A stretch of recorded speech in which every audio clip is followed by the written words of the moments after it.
বিটিচিত ৰাজনৈতিক মহলত তুংগত ৰাজনৈতিক বাকযুদ্ধ।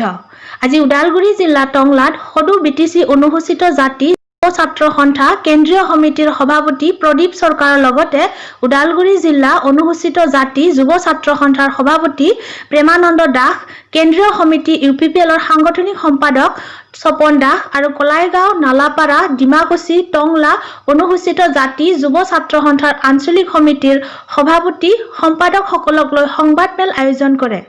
সংবাদমেলত অনুসূচিত জাতি ছাত্ৰ সন্থাক সদৌ বিটিচি বঙালী ছাত্ৰ ফেডাৰেচনে ভুৱা মন্তব্যক লৈ ক্ষোভ উজাৰে। চাও সংবাদমেলৰ যোগে অনুসূচিত জাতি ছাত্ৰ সন্থাৰ প্ৰতিক্ৰিয়া। যে আজি আমি মোৰ নাম শ্ৰী প্ৰদীপ চৰকাৰ, মই সদৌ বিটিচি অনুসূচিত ছাত্ৰ সন্থাৰ সভাপতি। মই আজি আপোনালোকৰ সংবাদ মাধ্যমৰ যোগেদি আজি বিটিচি বাহিৰত অসমৰ ৰাইজক কিছু কথা অৱগত কৰাব বিচাৰিছোঁ। যে কথাটো হৈছে 29/8/2020 তাৰিখ শনিবাৰে সদৌ বিটিচি বেংগলী যুৱ ছাত্ৰ ফেডাৰেশ্যনৰ ৱাৰ্কিং প্ৰেচিডেণ্ট হৰেণ দাস আৰু ওদালগুৰি ডিষ্ট্ৰিক্ট সম্পাদক শংকৰ দাস নামৰ দুজন ব্যক্তিয়ে সংবাদমেল পাতি আমি সদৌ বিটিচি অনুসূচিত ছাত্ৰ সন্থাৰ বিষয়ে বিভিন্ন মন্তব্য আগবঢ়াইছে। তাৰ প্ৰত্যুত্তৰ দিয়াৰ কাৰণে আজি আপোনালোকৰ কিছু কথা ক'ব বিচাৰিছোঁ। তেখেতসকলে এটা কথা কৈছে যে সদৌ বিটিচি অনুসূচিত ছাত্ৰ সন্থা বোলে সদৌ অসম অনুসূচিত ছাত্ৰ সন্থাৰ সাধাৰণ সম্পাদক আমাৰ সুশীল সূত্ৰধৰ ডাঙৰীয়া বোলে আমাৰ সংগঠন কথা ভংগ কৰা বুলি পেপাৰৰ থ্ৰুতে তেখেতে তাক আগ ধৰি কৈছে।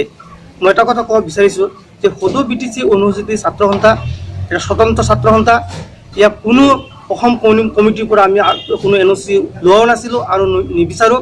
আৰু সুশীল সূত্ৰধৰে আমাৰ সংগঠনক কেতিয়াও ভংগ কৰাৰ তেখেতৰ কোনো ক্ষমতাও নাই, অধিকাৰো নাই। আৰু এটা কথা ক'ব বিচাৰিছোঁ যে আমি সংগঠন এই হৰেণ দাস নামৰ ব্যক্তি এজনে তেখেতে যে কৈছে যে সদৌ বিটিচি অনুসূচিত ছাত্ৰ সন্থা যে পাপত গজা, আমি তেখেতক ক'ব বিচাৰিছোঁ যে আমি তেখেতে যদি সঁচাকৈ ওদালগুৰি ডিষ্ট্ৰিক্টৰ সভাপতি ডিষ্ট্ৰিক্টৰ ব্যক্তি হয় তেখেতক কুৱেশ্যন কৰিব বিচাৰিছোঁ। তেখেতে 2016 চনত আমাৰ সদৌ বিটিচি অনুসূচিত ছাত্ৰ সন্থাৰ খৈৰাবাৰীত আমি অধিৱেশন হৈছিল, তেখেতে জানে কি নাজানে। আৰু হৰেণ দাসৰ ডাঙৰীয়াক মই এটা কথা কুৱেশ্যন কৰিব বিচাৰিছোঁ, তেখেতে সদৌ বিটিচি বেংগলী যুৱ ছাত্ৰ ফেডাৰেশ্যন ৱাৰ্কিং প্ৰেচিডেণ্ট হয় কি নাই। আমি জনামতে পাপ্পা দে নামৰ ব্যক্তিজনহে সদৌ বিটিচি বেংগলী যুৱ ছাত্ৰ ফেডাৰেশ্যনৰ সভাপতি ৱাৰ্কিং প্ৰেচিডেণ্ট। একেটা সংগঠনত দুজনকৈ ৱাৰ্কিং প্ৰেচিডেণ্ট কি ধৰণে থাকে তেখেতলৈ আমাৰ এটা প্ৰশ্ন থাকে। আৰু এটা তেখেতক আমি ক'ব বিচাৰিছোঁ যে সদৌ বিটিচি বেংগলী সদৌ বিটিচি অনুসূচিত ছাত্ৰ সন্থা হৈ তেখেতে ওকালতি কৰিব নালাগে। তেখেতক এটা কথা মই ক'ব বিচাৰিছোঁ যে জাতিক আগত অধ্যয়ন কৰক। সদৌ বিটিচি অনুসূচিত জাতিৰ কেইটা সম্প্ৰদায়ৰ ব্যক্তি আছে, কেইটা সম্প্ৰদায় লৈ সদৌ অনুসূচিত ছাত্ৰ সন্থা গঠন হৈছে বা অনুসূচিত জাতিত আমি জনাত 16টা সম্প্ৰদায়ৰ লোক আছে। তেখেতে সংবাদ মাধ্যমত এটা ভুল প্ৰচাৰ চলাইছে যে ইয়াত আমাৰ নেপালী ভাইসকল বা আদিবাসী ভাইসকল বোলে সদৌ আমাৰ অনুসূচিত জাতিত পৰে। এইটো সম্পূৰ্ণ মিছা। তেখেতে এইটো কথা কৈ সংবিধানক অপমান কৰিছে। তেখেতে সংবিধান অধ্যয়ন কৰিছে নে নকৰিছে? আগত প্ৰথমতে তেখেতে সংবিধান অধ্যয়ন কৰক, পিছত অনুসূচিত জাতিৰ হৈ মাত মাতক। অনুসূচিত জাতি আমি 16টা সম্প্ৰদায় আছোঁ, অকল বেংগলী নহয়। ইয়াত আমাৰ বেংগলীৰ পৰা ধৰি আমাৰ এছামিজ ভাইসকল আছে, আমাৰ হিন্দীভাষী ভাইসকল আছে, আমাৰ বাস্পৰ ভাইসকল আছে। এনেকৈ 16টা সম্প্ৰদায়ৰ ব্যক্তি লৈ আমি অনুসূচিত জাতি গঠন হৈছে। আৰু তেখেতক আৰু এটা কথা মই ক'ব বিচাৰিছোঁ যে তেখেতে এনেকুৱা সাহস ক'ত পালে যে সংবিধান প্ৰদত্ত এটা জাতিৰ ওপৰত এই ধৰণৰ বিৰূপ মন্তব্য দিয়াৰ কাৰণে। তেখেতে ফেডাৰেশ্যন কৰি আছে, কৰি থাকক, তাত আমি ক'বলগীয়া একো নাই। এতিয়া ইয়াৰ যোগেদি মই আৰু এটা কথা ক'ব বিচাৰিছোঁ শ্যামল চৰকাৰ ডাঙৰীয়াক যে আপুনি সংবিধান প্ৰদত্ত এটা সংগঠনক, সংবিধান প্ৰদত্ত এটা জাতিৰ ওপৰত আপুনি যাতে কোনো ধৰণৰ বিৰূপ মন্তব্য নিদিয়ে।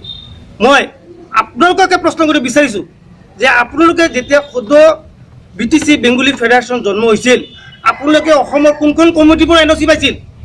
অসমৰ কোনখন কমিটি আপোনালোকক অধিকাৰ দিছিল? যদি আপোনালোকক আজি অসম কমিটিয়ে যদি এটা ভংগ কৰা বুলি কয় আপোনালোকে মানি ল'ব নেকি? ঠিক তেনেকৈ আমাৰ সদৌ বিটিচি অনুসূচিত ছাত্ৰ সন্থাও কোনো অসম কমিটিয়ে ভংগ কৰা বুলি আমি কেতিয়াও মানি নলওঁ। কাৰণ এইখন সংগঠন বিটিচিত বহবাস কৰা 16টা অনুসূচিত জাতিৰ সম্প্ৰদায়ৰ মানুহে বিটিচিৰ উন্নয়নৰ স্বাৰ্থত গঠন কৰা এটা সংগঠন। ইয়াক কোনো অসম কমিটি ভঙা বা পতাৰ কোনো অধিকাৰ নাই। এইটো হৰেণ দাসে জানি লওক। তে হৰেণ দাস ডাঙৰীয়া আপুনি সদৌ BTC বেংগলী ফেডাৰেশ্যনৰ ৱৰ্কিং প্ৰেচিডেণ্ট হয় নে মোৰ সন্দেহ, কাৰণ এটা সংগঠন কেতিয়াও দুটা সভাপতি থাকিব ৱৰ্কিং প্ৰেচিডেণ্ট থাকিব নোৱাৰে। তে মই আগত তেখেতক আজি ক'ব বিচাৰিছোঁ, আগত জাতিৰ বিষয়ে অধ্যয়ন কৰক, পিছতে যাতে কি কি সম্পদেৰ ব্যক্তি আছে আপোনালোকে সংবাদ মাধ্যমত প্ৰচাৰ কৰিব। আজি আপোনালোকে নেপালী ভাইসকল আৰু আদিবাসী ভাইসকলক আজি এই সংবাদ মাধ্যম আপুনি লজ্জিত কৰিছে। তেখেতৰ অনুসূচিত জাতিৰ মানুহ নহয়, কিন্তু আপোনালোকে সংবাদ মাধ্যম তেখেতসকলক আপোনালোকে অৰ্থাৎ অপমানিত কৰিছে। সেইকাৰণে মই আজি সকীয়াই দিব বিচাৰিছোঁ, অনাগত দিনত যাতে সংবিধানত লিখা এটা জাতি, আমি সংবিধানে দিয়া আমাৰ অধিকাৰৰ কাৰণে আমি মাত মাতি আছোঁ, কাৰো পকেটৰ বস্তু আনাৰ কাৰণে মাত মাতা নাই, সেইটো আমাৰ মৌলিক অধিকাৰ। আৰু এনেকুৱা এটা জাতিৰ বিৰুদ্ধে যাতে আপোনাৰ অনাগত দিনত আপুনি তথা আপোনাৰ দলৰ মুখ্য উপদেষ্টাক আমি সকীয়াই দিব বিচাৰিছোঁ, অনাগত দিনত যে সংবিধান প্ৰদত্ত এটা জাতিক যদি আপোনালোকে অপমান কৰে, তেওঁ সংবিধানক অপমান কৰা বুলি কৈ আমি আইনৰ ব্যৱস্থা ল'বলৈ বাধ্য হ'ম। সংবিধানক অপমান কৰা আপোনাৰ কোনো অধিকাৰ নাই, আপুনি ফেডাৰেশ্যন কৰি আছে কৰি থাকক। আৰু সেইদিনা এটা সংবাদ মানে তেখেতৰ সংগী এই শংকৰ দাস নামৰ ব্যক্তি এজনে কৈছে যে আমাৰ প্ৰাক্তন স্বপন দাস নামৰ ব্যক্তি এজন, স্বপন দাস নামৰ মুখ্য উপদেষ্টা ডাঙৰীয়াক বোলে MP ইলেকশ্যনৰ সময়ত হাগ্ৰামা মহিলাৰীয়ে ডিঙিত ধৰি বোলে ওলাই দিয়ে বুলি তেখেতে এটা কথা উত্থাপন কৰিছে। এইটো সম্পূৰ্ণ মিছা। তেতিয়া মই নিজে আছোঁ, আমাৰ সদৌ BTC ছাত্ৰ সন্থাৰ বিভিন্ন কৰ্মী তেওঁলোক তাতে আছিল, আমিতো দেখা পোৱা নাছিলোঁ। আৰু আমি ক'ব বিচাৰিছোঁ হাগ্ৰামা মহিলাৰ এইখিনি সাহস নাই যে আমাৰ সংগঠনৰ মুখ্য উপদেষ্টা তেতিয়া আৰু কৰ্মীক গলত ধাক্কা দি ওলাই দিয়া তেখেতৰ কোনো অধিকাৰ আজিলৈকে হোৱা নাই আৰু হ'ব নোৱাৰে। আৰু আজি আপোনালোকৰ মাধ্যমত আৰু এটা কথা ক'ব বিচাৰিছোঁ যে শ্যামল চৰকাৰ স্পষ্টবাদী হওক, তেওঁ জাতিৰ যদি সংগঠনৰ সঁচাকৈ এজন নেতা হয় স্পষ্টবাদী হওক, স্পষ্টবাদী। সেইকাৰণে ক'ব বিচাৰিছোঁ আমি স্পষ্টবাদী। আজি আমি সদৌ BTC ছাত্ৰ সন্থাই স্পষ্টভাৱে BPFক ছাপোৰ্ট দিছোঁ। কিহৰ কাৰণে ছাপোৰ্ট দিছোঁ? জাতিৰ স্বাৰ্থত, জাতিৰ উন্নয়নৰ স্বাৰ্থত।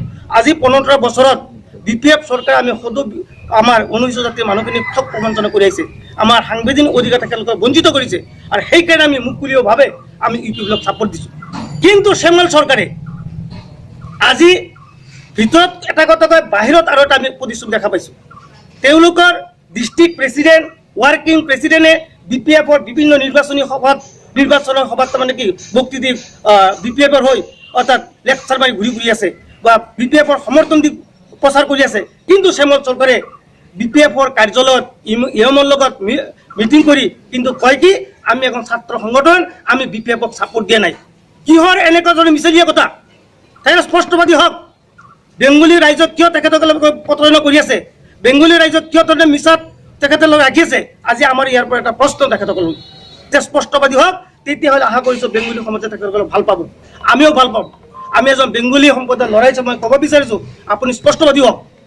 কিন্তু আপুনি স্পষ্টবাদী নহয়, ভিতৰত এটা কথা কয়, বাহিৰত আপুনি এটা প্ৰচাৰ কৰি আছে। এতিয়া আমি অনাগত দিনত আপোনাক সকীয়াই দিব বিচাৰিছোঁ এনেকুৱা ধৰণৰ কাম আপুনি নকৰিব। তাৰমানে আমি গম পাইছোঁ আপোনাৰ হাগ্ৰামা মহিলাৰ নিচিনা আপোনাৰো মতিভ্ৰম হৈছে। আপোনাৰ যিখন দোকান, এই দোকানৰ মহিলাৰ চাহিদা কমি গৈছে, সেইকাৰণে আপুনি হাগ্ৰামাৰ নিচিনা আবল তাবল বকিবলৈ আপুনি আৰম্ভ কৰিছে। মই আৰু বেছি কথা নকওঁ, এইখিনি কৈ আশা কৰিছোঁ অনাগত দিনত যাতে আপুনি আমাৰ সংগঠন বা আমাৰ জাতিৰ প্ৰতি এনেকৈ বিৰোধ মন্তব্য নিদিয়ে, তাৰ পৰা আপুনি বিৰোধ থকাৰ কাৰণে আমি আহ্বান জনাইছোঁ। পোনপ্ৰথমে মই সাংবাদিক বন্ধুসকললৈ ধন্যবাদ জ্ঞাপন কৰিছোঁ। ছাৰ 29 তাৰিখে যিটো প্ৰেছ মিট দিলে হৰেণ দাস নামৰ ব্যক্তিজনে, তেখেতক মই এইটোৱে কথা মানে ক'ব বিচাৰোঁ যে তেখেতে অধ্যয়ন নকৰাকৈ SCৰ ওপৰত এনেকুৱা আখোৱা আনিব নালাগে। আৰু আমি ইয়াতে কোনো বিভাজনৰ ৰাজনীতি কৰিবলৈ যোৱা নাই, আমি ইয়াতে বিভাজন আনিবলৈ যোৱা নাই। আমি কেতিয়াও কোৱা নাছিলোঁ ফেডাৰেশ্যনৰ বিপক্ষে বা তেওঁলোকে SCৰ বিপক্ষে কোৱাৰ কাৰণে আৰু SCক লৈ তেওঁলোকে যিটো মন্তব্য, বিৰূপ মন্তব্য বা প্ৰতিক্ৰিয়া প্ৰকাশ কৰিছে, তাৰ প্ৰসংগত আমাৰ প্ৰেছ মিটটো আছিল। তো এতিয়া আমি এইটোৱে ক'ব বিচাৰোঁ সদৌ BTC-বাসী ৰাইজক যে আমি চাওক, বঙালী হিচাপে আমি প্ৰথমে বঙালী, আমাৰ যিটো সাংবিধানিক অধিকাৰ সেইটোতো আমি হেৰাব নোৱাৰোঁ। আজি সাংবিধানিক অধিকাৰৰ কাৰণে বহুত জাতি জনগোষ্ঠীয়ে যুঁজি আছে। তো ঠিক তেনেকৈ আমাৰ সাংবিধানিক অধিকাৰটো আমাৰ থাকিবই লাগিব। আৰু সেই সাংবিধানিক অধিকাৰৰ ওপৰত কোনোবাই যদি বিৰূপ মন্তব্য বা প্ৰতিক্ৰিয়া প্ৰকাশ কৰে, তাতে আমি বহি নাথাকোঁ। সেইকাৰণে মই হৰেণ দাস ডাঙৰীয়াক মানে জাতিৰ হৈ, তেখেতে নিজে কৈছে মই এজন SC মানুহ, তো মই অতি দুৰ্ভাগ্যজনক কথা মানে তেখেতে যে কৈছে নিজে SC মানুহ, তে SCৰ হৈ তেওঁ আজিলৈকে কিয় মাত মাতা নাই?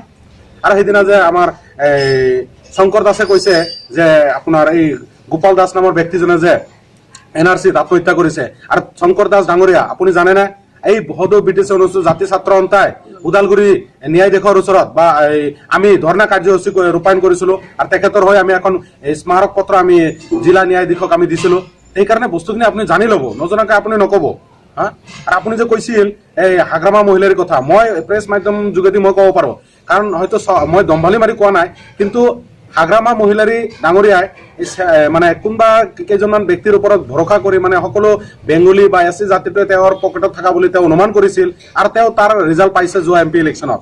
এইকাৰণে মই আৰু বেছি বিশেষ নকওঁ, কাৰণ সংগঠনক তেওঁ যিটো এটা ভুৱা কৈছে যে স্বপন দাস, মই স্বপন দাস ডাঙৰীয়া মই কৈ আছো আপোনালোকৰ সৎ সাহস নাই হাগ্ৰামাৰ ওচৰত যাই কিনে ভালকে কথা পাতা, কিন্তু এই স্বপন দাস ডাঙৰীয়াই প্ৰাক্তন যিজন আমাৰ চিফ তেখেতৰ ওচৰত আমি যিখিনি কথা কৈছো তাতে আমাৰ উপস্থিত আছিল আমাৰ সাংসদ বিশ্বজিৎ দৈমাৰী, তাতে উপস্থিত আছিল সুৰেশ তান্ত্ৰী ডাঙৰীয়া, তাতে উপস্থিত আছিল ৰাজীৱ ব্ৰহ্ম ডাঙৰীয়া। আপোনালোকে যদি সৎ মানে ঘটনাটো জানিব বিচাৰে তেওঁলোকৰ ওচৰলৈ যাব, মোক আপোনালোকে এনেকা ক'ব মানে আপোনালোকে অধিকাৰ ক'ত পালে।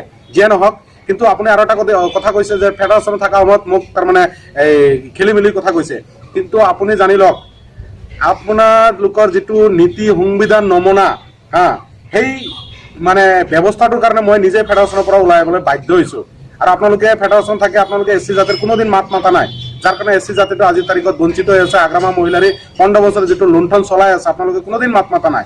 তো যিয়ে নহওক, আমি এইটোৱে ক'ব বিচাৰোঁ যে বঙালী নামত আপোনালোকে ৰাজনীতি কৰি বহুদিন চলিলে, এতিয়া আপোনালোকে সেইবিলাক ৰাজনীতি বাদ দিয়ক, কাৰণ আপোনালোকে স্পষ্টবাদী হওক, জাতিৰ হকে কাম কৰক। আমিও আমাৰ জাতিৰ হকে কাম কৰিবলৈ ওলাইছোঁ, এইখিনিয়ে ক'বলৈ বিচাৰিছোঁ। আৰু আগন্তুক দিনত যাতে কিবা এটা কথা কোৱাৰ আগত আপোনালোকে ভালকে চালি জাৰি যাতে কথাখিনি কয়। ধন্যবাদ।